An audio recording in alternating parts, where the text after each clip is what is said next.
আমরা যে কোনো বিপদ আপদ যে কোনো মুহূর্তে আমরা সকলে এক হয়ে সমস্ত অবস্থায় সমস্ত কিছু অর্থ সম্পদ সবকিছু শ্রম বিলিয়ে দেবো দেশের জন্য, দেশের মানুষের জন্য, জনমানুষের জন্য, ইসলামের জন্য, নিপীড়িত নির্যাতিত নিষ্পেষিত মানুষের জন্য আমরা আমাদের শ্রম এবং সমস্ত কিছু বিলিয়ে দেবো।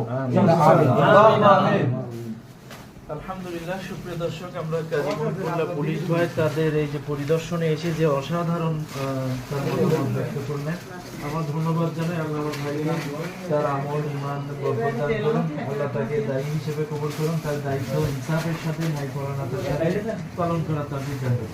সুপ্রিয় দর্শক, আপনারা আমাদের সঙ্গে থাকবেন ইনশাআল্লাহ এবং আপনাদেরকে একটু বলি, আপনাদেরকে যে সত্য কথা বলতে কি সাতক্ষীরার মানুষ যে হারে সহযোগিতা করেছে এটা ভাষা প্রকাশ করার মতো নয়।